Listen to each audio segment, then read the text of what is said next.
হরে কৃষ্ণ। সুপ্রিয় ভক্তবৃন্দ, আগামীকাল ৩ জুন অপরা একাদশী ব্রত।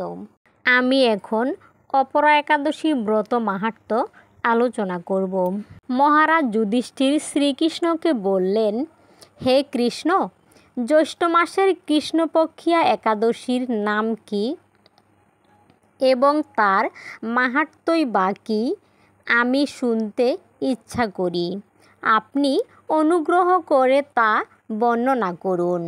শ্রীকৃষ্ণ বললেন, হে মহারাজ, মানুষের মঙ্গলের জন্য আপনি খুব ভালো প্রশ্ন করেছেন। বহু পুণ্য প্রদানকারী, মহাপাপ বিনাশকারী ও পুত্র দানকারী এই একাদশী অপরা নামে খ্যাত। এই ব্রত পালনকারী ব্যক্তি প্রসিদ্ধি লাভ করে ব্রহ্মহত্যা, গোহত্যা, ভ্রূণহত্যা, পরনিন্দা, পরস্ত্রীগমন, মিথ্যা ভাষণ প্রভৃতি গুরুতর পাপ এই ব্রত পালনে নষ্ট হয়ে যায়। যারা মিথ্যা সাক্ষ্য দান করে, ওজন বিষয়ে ছলনা করে, শাস্ত্রের মিথ্যা ব্যাখ্যা প্রদান করা, জ্যোতিষের মিথ্যা গণনা ও মিথ্যা চিকিৎসায় রত থাকে, তারা সকলেই নরক যাতনা ভোগ করে। এই সমস্ত ব্যক্তিরাও যদি এই ব্রত পালন করে তবে তারা সমস্ত পাপ থেকে মুক্তি পায়। ক্ষত্রিয় যদি স্বধর্ম ত্যাগ করে যুদ্ধক্ষেত্র থেকে পালিয়ে যায় তবে সে ঘোরতর নরকগামী হয়, কিন্তু সেও এই ব্রত পালনে মুক্ত হয়ে স্বর্গগতি লাভ করে।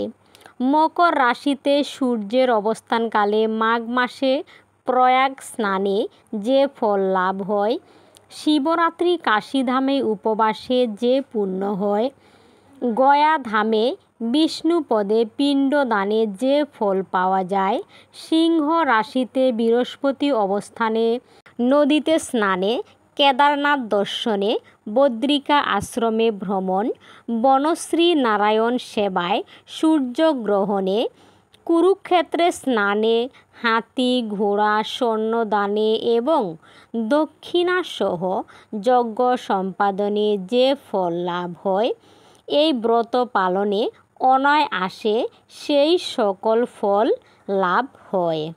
এই অপরা একাদশী ব্রত পাপরূপ বৃক্ষের কুঠার স্বরূপ, পাপরূপ কাষ্ঠের দাবাগ্নির মতো, পাপরূপ অন্ধকারে সূর্য সাদৃশ্য এবং পাপহস্তির সিংহস্বরূপ।